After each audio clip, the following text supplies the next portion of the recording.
Hi medias, இன்னைக்கான mini vlog பார்த்துடலாமா? 2 நாளா ஹோட்டல் சாப்பாடு தாங்க சாப்பிட்டுட்ருக்கோம். உடம்பு சரியில்ல. அதனால் இன்றைக்கி காலையில் சமையல் எதுவுமே பண்ணலங்க. கார்த்தி பையனுக்கு ஸ்கூலுக்கு பார்த்திங்கன்னா பூரி வேணும்னு கேட்டனால பூரியும் குருமாவும் வாங்கிட்டு வந்துட்டாங்க. எனக்கு பார்த்திங்கன்னா வெண்பொங்கல் வேணும் அப்படின்னு சொல்லி கேட்டேன். அதனால் வெண்பொங்கல் வாங்கிட்டு வந்துட்டாங்க.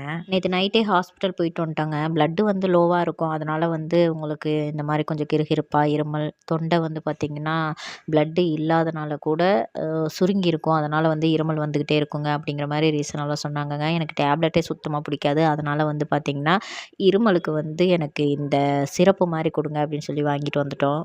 காலையில் ஒரு 11 மணி போல் தாங்க ஹாஸ்பிட்டல் போனோம். ஏன்னா நேற்று நைட்டே வரும்போது அவங்கள்ட்ட கேட்டோம், எவ்வளோ நேரம் இருப்பீங்க அப்படிங்கவும், 1 மணி வரைக்கும் நாங்கள் இருப்போம், நீங்கள் சாப்பிட்டு பொறுமையாகவே வாங்க அப்படின்னு சொன்னாங்க. அதனால் கார்த்தி டேப்லெட்லாம் சாப்பிட்டதுக்கப்புறம் பொறுமையாக போகலாம் அப்படின்னு சொல்லிட்டு தான் என்னை 11 மணிக்கு கூட்டிகிட்டு போனாங்க. கையில் இன்ஜெக்ஷன் எல்லாம் போடும்போது கொஞ்சம் பயமாக தாங்க இருந்துச்சு. ஆனால் நான் சைலண்ட்டாக சத்தம் போட்டு கம்முன்னு இருந்துட்டேன். ஆனால் எனக்கு அப்புறம் அவங்கெல்லாம் கத்துனதை பார்த்தா நம்ம இதுக்கு எவ்வளவோ பரவாயில்லடா அப்படிங்கிற மாதிரி தான் தோணுச்சு.